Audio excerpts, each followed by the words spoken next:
광주 MBC 라디오 칼럼.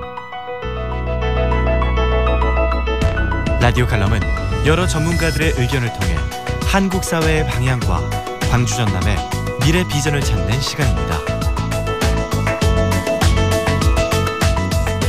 오늘은 경제정책의 출발이란 주제로 광주 전남 ICT협회 김영주 회장과 함께합니다.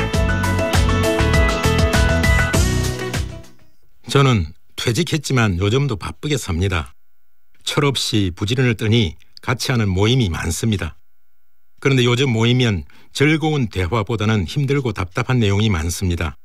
가장 기본이 되는 먹고 사는 문제로 다들 사업이 힘들다고 합니다.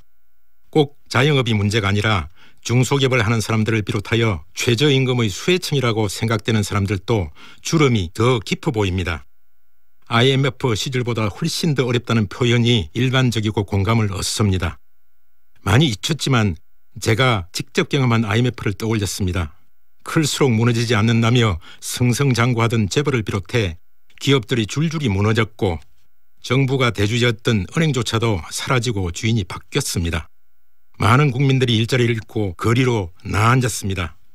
OECD 가입도 성공했던 한강의 기적이 하루아침에 IMF의 구제금융을 받는 처지로 추락했습니다. 이 위기를 통해 어떤 경제 주체도 글로벌 시장에서 경쟁력이 없으면 망한다는 진리를 이해하게 됐습니다. 국가 리더십을 믿고 정부의 정책에 전 국민이 호흡을 맞췄습니다. 심지어 금 모으기까지 하며 힘을 모았고 구조조정의 고통도 감내하고 모두가 희생하고 양보하고 화합했습니다. 그리고 다시 한번 세계를 놀라게 하며 가장 빠른 시간에 IMF 위기를 벗어났습니다.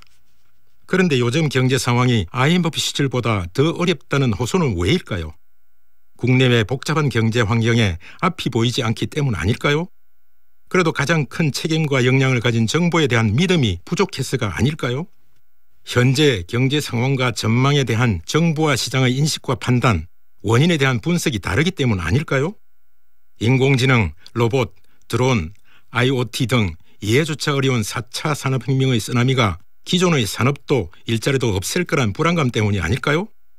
여러 혼란스러운 혁명적 변화와 불확실성 속에서도 확실한 것은 내년이 더 좋아질 것이라는 희망보다 임금과 근무시간, 물가, 고용 완장 등 근로자, 사용자 모두 이미 확정된 부담이 더 크기 때문 아닐까요?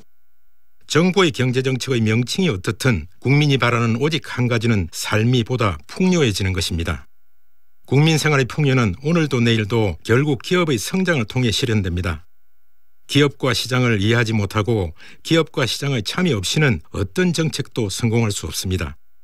오늘 현재 가장 중요한 경제정책은 기업과 시장의 신음소리를 듣는 것입니다.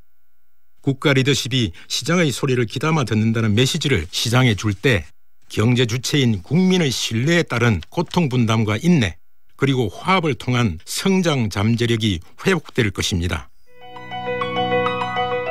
오늘은 광주 전남 ICT협회 김영주 회장이었습니다. 김영주 회장은 광주 전남 정보문화산업진흥원장을 역임했으며 공공기관 문화산업 분야의 경험을 갖춘 전문가로 평가받고 있습니다.